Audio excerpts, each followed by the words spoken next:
Muy buenas tardes, ¿qué tal?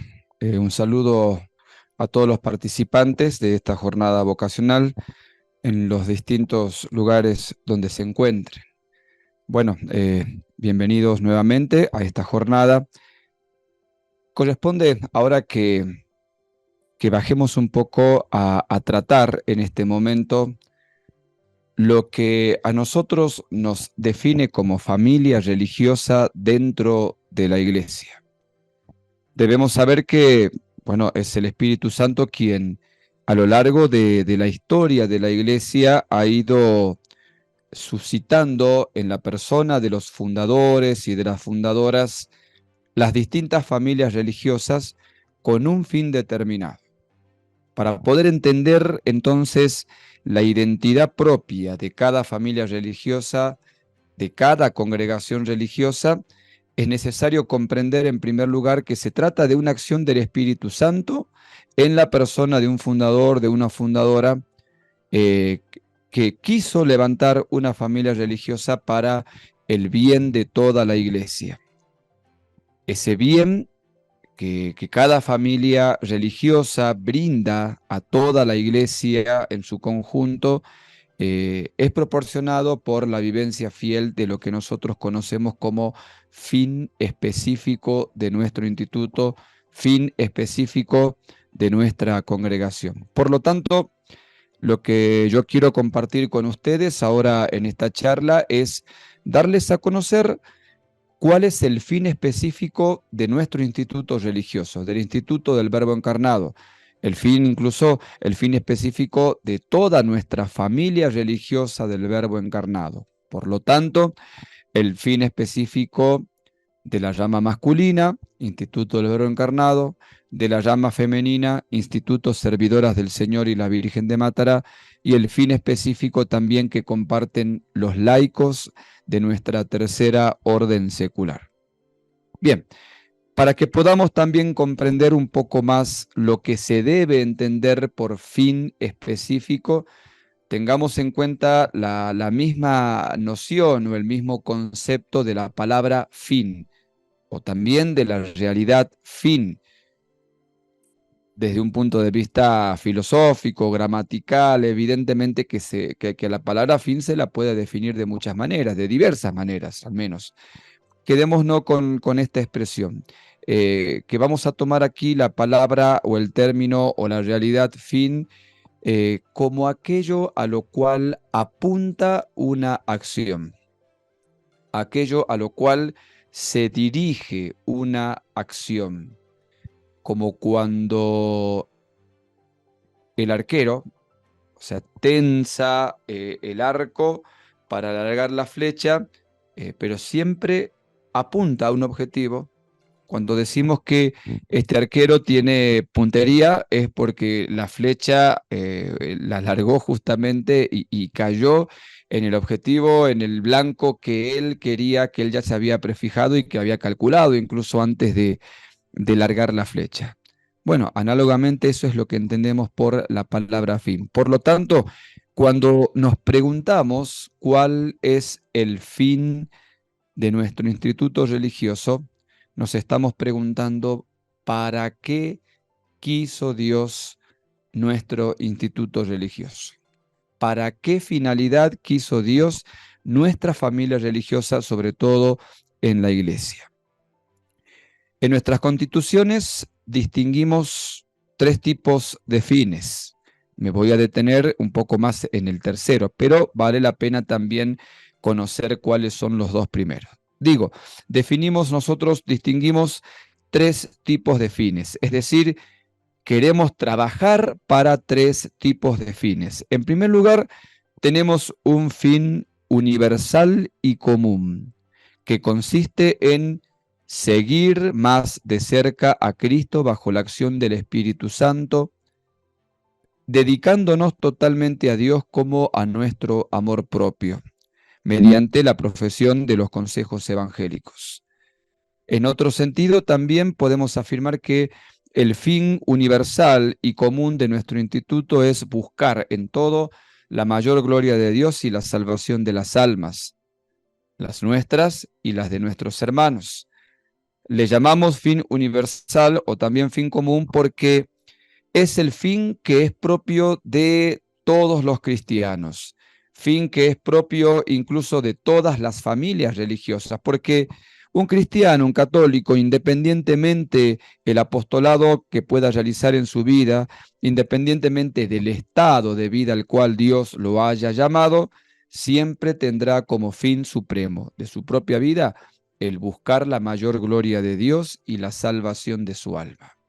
Por lo tanto, nosotros, los miembros del Instituto del Verbo Encarnado, por ser ante todo cristianos, hijos de Dios, bautizados, compartimos también esta finalidad universal de todos los bautizados, buscar la mayor gloria de Dios y la salvación de las almas, las nuestras y las de nuestros hermanos. En segundo lugar, sobre la base de este fin universal, tendemos a un segundo fin llamado fin propio. El fin propio, que es el propio también de todo instituto de vida religiosa, consiste en la consagración total de nuestra persona. Repito, consiste en la consagración total de nuestra persona. Y esto se manifiesta en que formamos una familia religiosa, es decir, vivimos en comunidad. Se manifiesta también en el hecho que emitimos votos públicos, castidad, pobreza y obediencia, y lo cual constituye un apartamiento necesario del mundo. Entonces, en cuanto al fin propio. Pero ahora sí quiero detenerme en el tercer tipo de fin que están consignadas en nuestras constituciones y que también es propio de todo instituto de vida religiosa. Me refiero en concreto al fin específico y singular. Fíjense ustedes que el fin universal, la mayor gloria de Dios y la salvación de las almas, es el fin propio universal de todo cristiano, de todo bautizado, de toda institución católica, parroquial, instituto religioso, movimiento eclesial, etcétera. Luego ya más específicamente el fin propio, es decir, la consagración total de nuestra persona mediante los votos, ya es algo propio de los cristianos que quieren consagrar su vida a Dios dentro de la vida religiosa. El tercer fin, el que vamos a explicar ahora, fin específico, es el fin que nos distingue a nosotros, los religiosos del Instituto del Verbo Encarnado, como religiosos precisamente de esta familia religiosa que lleva el nombre de Instituto del Verbo Encarnado. Bien, ¿a qué queremos dedicarnos específicamente nosotros dentro de la Iglesia? Queremos, como fin específico y singular, dedicarnos a la evangelización de la cultura. Bien, es un término entonces que debemos fijarlo. Para conocer entonces cuál es el fin específico de nuestro instituto, debemos recalcar en esto. Como fin específico queremos dedicarnos a la evangelización de la cultura. No nos da el tiempo para poder explicar in extenso sobre todo estos dos términos, evangelización y cultura, pero son términos que seguramente ustedes ya los conocen, conocen al menos fundamentalmente lo que debemos entender por evangelización y lo que debemos entender por cultura. La única aclaración que haré al respecto es que podemos y debemos entender aquí en este caso por cultura todo aquello que es manifestación propia del hombre en cuanto hombre. Todas las manifestaciones que el hombre hace en cuanto a su ser racional, en cuanto que él es hombre. La vida de familia, la vida de política, la educación, el deporte, el arte, la economía, las diferentes relaciones sociales que el hombre puede entablar en su comunidad, en su barrio, en su distrito, etcétera. Todo lo que es manifestación del hombre en cuanto a hombre es lo que nosotros entendemos por cultura. Por lo tanto, ¿cuál es nuestro fin específico? Evangelizar esta cultura, evangelizar la cultura. De ahí también que podemos afirmar que nuestro fin específico consista en prolongar la encarnación del Verbo en todo el hombre, en todo hombre y en todas las manifestaciones del hombre. Es decir, porque para evangelizar la cultura, como veremos ahora, para transformar la cultura, queremos prolongar los beneficios de la encarnación de aquel que vino a redimir a todo hombre, a todo el hombre y a todas las manifestaciones del hombre, es decir, Jesucristo, Verbo encarnado. En la encarnación, Jesucristo asumió para sí mismo, asumió en su única persona divina todo lo verdaderamente humano, todo aquello que de la naturaleza humana podría haber sido asumido por él. De ahí que afirmamos nosotros que Jesucristo, sin dejar de ser verdadero Dios, es también verdadero hombre, igual en todo a nosotros, menos en una cosa, el pecado, lo cual no es asumible para la evangelización, ni el pecado ni el error. Entonces, de la misma manera que Jesucristo asumió en la encarnación la naturaleza humana para poder redimirla, transformarla, nosotros también, mediante nuestro fin específico, queremos evangelizar la cultura, es decir, prolongar las consecuencias de la encarnación del Verbo en todo hombre, en todo el hombre y en todas las manifestaciones del hombre. Bien, eso es lo que debemos entender nosotros como fin específico de nuestra familia religiosa del Verbo encarnado. ¿Para qué ha sido fundada la familia religiosa del Verbo encarnado? Para evangelizar la cultura. ¿Para qué quiso el Espíritu Santo infundir en nuestro Padre Fundador la iniciativa de fundar un instituto religioso? Para evangelizar la cultura. Por lo tanto, todos los miembros de nuestra congregación y todos aquellos que desean formar parte de nuestros institutos, quienes se están formando dentro de nuestros institutos, se están formando no solamente para la mayor gloria de Dios y la salvación de las almas, fin universal, no solamente para consagrar totalmente sus vidas a Dios, fin propio, sino que también específicamente se preparan y forman parte de nuestros institutos para evangelizar la cultura, el fin específico. Ahondemos un poquito más en esto que acabamos de decir.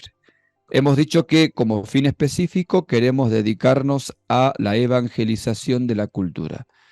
Esto concretamente quiere decir también transformar con la fuerza del Evangelio, y presten atención, transformar con la fuerza del Evangelio los criterios de juicio, los valores determinantes, los puntos de interés, las líneas de pensamiento, las fuentes inspiradoras y los modelos de vida de la humanidad.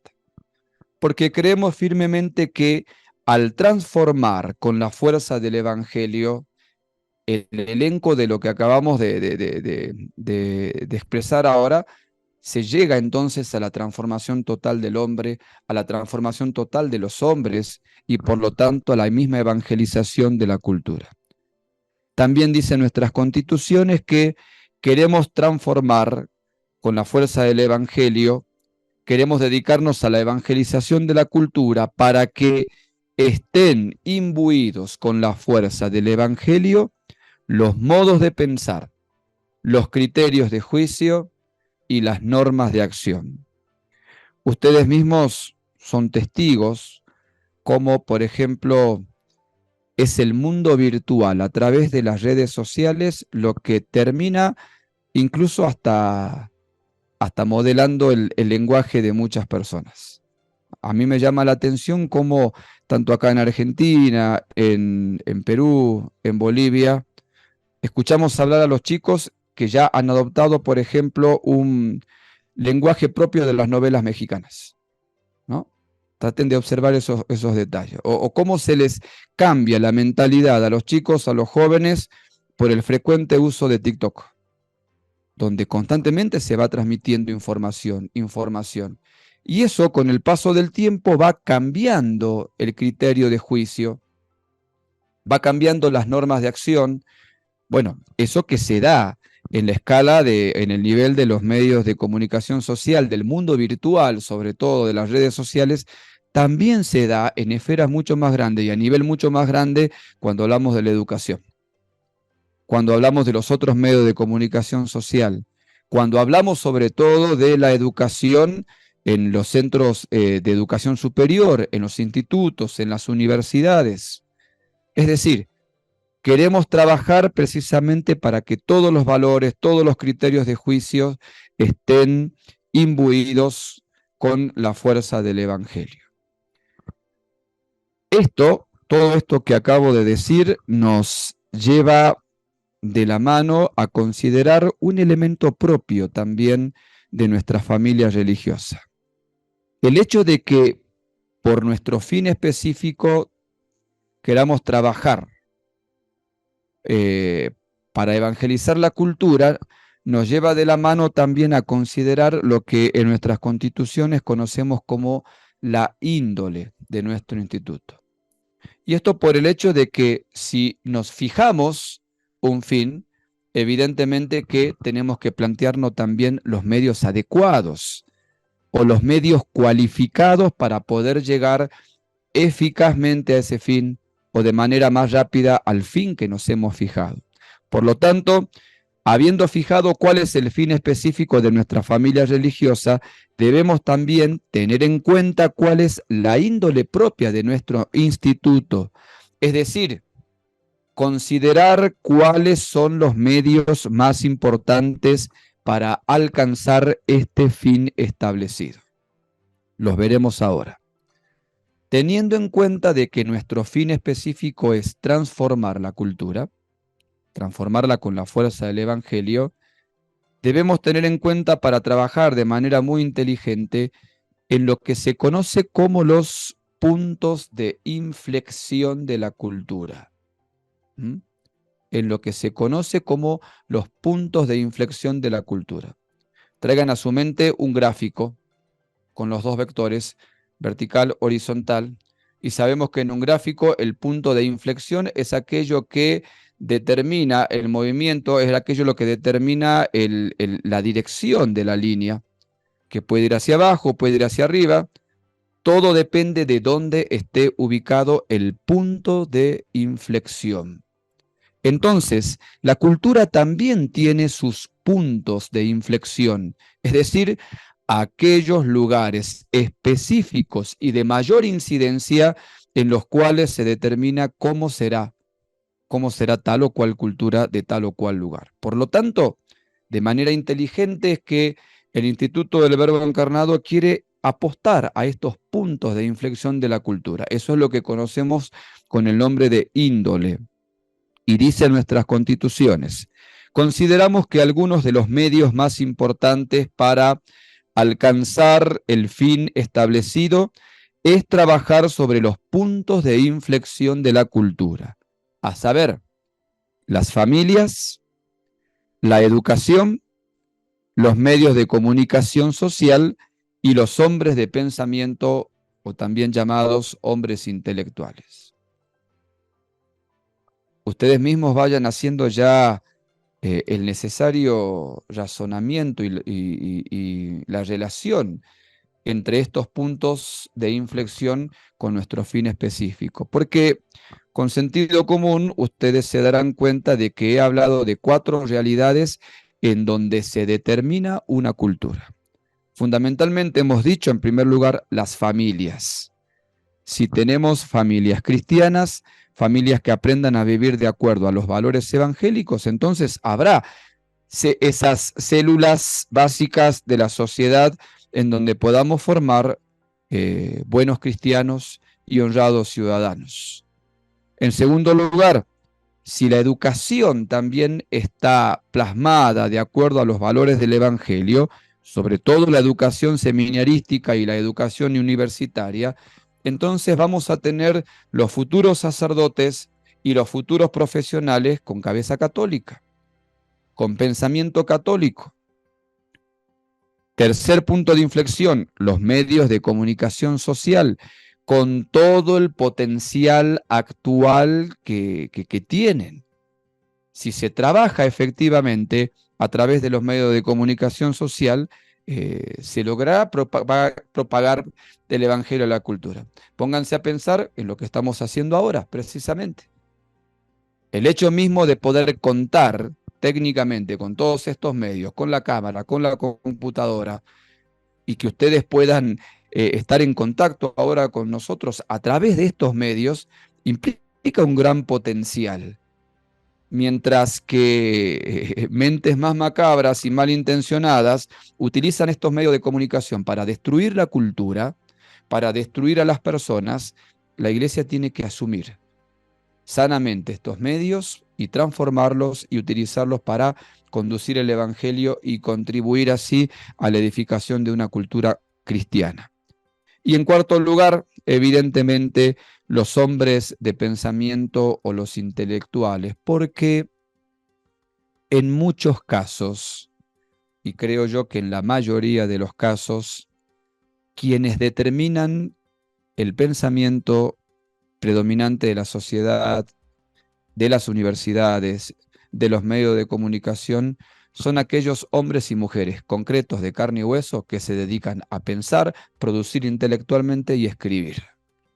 Pónganse a pensar ustedes, si es que son universitarios, en los autores que leen, en los libros que tienen que leer en las universidades, y quizás cuántas veces muchos de ustedes han tenido que toparse en la universidad, no digo solamente con profesores, sino con libros, con un material bibliográfico que va en contra de la fe que ustedes han aprendido y que quizás a más de uno los habrá hecho tambalear en su fe. Entonces, evangelizar la cultura también significa asumir el trabajo de estas personas en lo que hace a la iniciación, llamamiento, desarrollo, discernimiento, formación, consolidación, acompañamiento y posterior ejercicio de la vocación al apostolado intelectual. Bien, para hacer un resumen de lo que hemos venido hablando, nosotros, como toda familia religiosa, tenemos un triple fin. El fin universal y propio, el fin universal y común, que es la mayor gloria de Dios y la salvación de las almas. Tenemos un fin propio, que lo compartimos además con todos los religiosos y consagrados del mundo entero, la consagración de nuestras vidas mediante la profesión de votos. Y tenemos un tercer fin, un fin específico y singular, que es el evangelizar la cultura, es decir, prolongar la encarnación del Verbo en todo hombre, en todo el hombre y en todas las manifestaciones del hombre, asumiendo así todo lo auténticamente humano. Y todo ello a través de el trabajo en aquellos puntos de inflexión determinantes de la cultura. La familia, los medios de comunicación social, la educación y los hombres de pensamiento. Quiero terminar ahora esta breve charla, compartiendo también con ustedes algo que es propio de nuestra familia religiosa. Hemos dejado en claro ya cuál es el fin específico de nuestro instituto, de nuestros institutos, de toda nuestra familia religiosa. Lo hemos dejado en claro, evangelizar la cultura. Bien, de ese fin específico se desprende un tema muy querido por nosotros, al que le llamamos elementos no negociables de nuestro carisma. Porque evidentemente que del patrimonio espiritual de nuestro carisma, evangelizar la cultura, surgen algunos elementos subsidiarios, secundarios, se les podría llamar, pero que tienen un valor tal para nosotros, una importancia tal para la concreción de nuestro fin específico, que le llamamos elementos no negociables. Dicho de otra manera, son los elementos que nos permiten en la práctica ser fieles y cumplir con fidelidad y aplicar con fidelidad todos los elementos y las exigencias de nuestro fin específico. Y por ese motivo es que le llamamos elementos no negociables, porque a la hora de trabajar, a la hora de misionar, no podemos negociar con estos elementos. Simplemente los voy a nombrar para que ustedes puedan conocer un poco más la naturaleza de nuestro instituto, la fisonomía propia de nuestra congregación dentro de la iglesia. Bien, al decir nosotros que tenemos elementos no negociables, queremos decir lo siguiente. En primer lugar, un elemento no negociable para nosotros es la marcada devoción eucarística, procurando incluso que nuestras liturgias sean bellas, sobrias, pero sobre todo fieles a las rúbricas y al magisterio de la Iglesia. Es decir, en lo primero que no negociamos es en la forma de tratar a Jesucristo presente en el Santísimo Sacramento. No negociamos a la hora de hermosear nuestras iglesias con un culto debido, porque sabemos que es el primer elemento a través del cual evangelizaremos eficazmente la cultura. Por lo tanto, lo que ustedes encontrarán en nosotros es esto, es el amor a la Eucaristía, una marcada devoción eucarística y la preocupación constante para que nuestras liturgias sean lo más bellas posibles. Otro segundo elemento, nos distinguimos o procuramos distinguirnos por una espiritualidad seria y recia, no así sensiblera. ¿Qué quiere decir una espiritualidad seria? Una espiritualidad que esté asentada sobre todo en la imitación y en la enseñanza de la doctrina de los grandes maestros de la vida espiritual. San Ignacio de Loyola, San Juan de la Cruz, Santa Teresa de Ávila, San Juan de Ávila. De ahí entonces que también entre los elementos distintivos es la práctica anual de los ejercicios espirituales de San Ignacio e incluso la promoción para el laicado de las distintas tandas de ejercicios espirituales. Tercer elemento que nos distingue como elemento no negociable, tener una visión providencial de la vida. Es decir, deseamos formarnos para ver a Dios presente en todas las cosas, en todas las personas, pero sobre todo en todos los acontecimientos de la vida. Incluso visión providencial significa hacer presente a Dios, no solamente reconocerlo, sino también hacer presente a Dios. Lo que nos lleva a decir en definitiva con San Pablo en su carta a los Romanos, todo coopera para el bien de los que aman a Dios. Otro elemento, el cuarto que podemos citar, elemento no negociable, queremos destacarnos por una profunda docilidad al magisterio de la Iglesia de todos los tiempos. Porque si bien estamos todos en la misma barca, la barca de la Iglesia, como decía el padre Lorin, nosotros muchas veces somos marineros de cubierta y debemos entender que en esta barca hay alguien que maneja el timón, alguien que lleva adelante con su magisterio, con su guía, que lleva adelante la iglesia, ¿sí? Nuestros sagrados pastores, el Papa, nuestros obispos y todo su magisterio vivo, tanto ordinario como extraordinario. Es decir, queremos destacarnos también por esta fidelidad filial al magisterio vivo de la iglesia de todos los tiempos.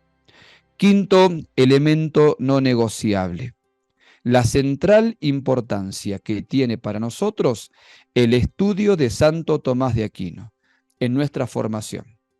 Queremos dedicarle entonces a nuestra formación, a Santo Tomás de Aquino, un lugar central en nuestra formación. Es decir, queremos formar a nuestros futuros religiosos y religiosas, a nuestros futuros sacerdotes, a los laicos de nuestra tercera orden secular de acuerdo al magisterio perenne de Santo Tomás de Aquino y siguiendo entre ellos a los mejores expositores, el padre Cornelio Fabro, por ejemplo. Sexto elemento, como elemento también no negociable, deseamos morder la realidad, ¿no? Una expresión un poco llamativa. ¿Qué quiere decir morder la realidad? Precisamente sobre el elemento no negociable anterior, el seguir a Santo Tomás de Aquino en su filosofía realista, queremos destacarnos por tener una correcta inserción en los lugares en donde estamos trabajando, con la vista puesta en el cielo, pero también con los pies bien puestos sobre la tierra. Es decir, saber conocer concretamente la cultura en donde estamos trabajando, saber conocer de manera concreta las almas que Dios pone a nuestro cuidado, es decir, insertarnos eficazmente y no en las nubes, en los distintos lugares a los cuales Dios nos llama. De ahí que este elemento le demos el nombre de morder eficazmente la realidad. Otro elemento no negociable, queremos destacarnos también en la pastoral por la sana creatividad apostólica y misionera. Y eso porque en definitiva confiamos firmemente que el dueño de la iglesia es el Espíritu Santo. El que guía la iglesia es el Espíritu Santo. De ahí entonces que el misionero tiene que trabajar en esa suma docilidad al Espíritu Santo para escuchar de él también con creatividad apostólica y misionera todo lo que él quiere indicarnos, incluso en cuanto a los medios y métodos para poder evangelizar eficazmente una cultura determinada. Vamos terminando. Otro elemento también no negociable. Queremos destacarnos por la elección de los puestos de avanzada en la misión.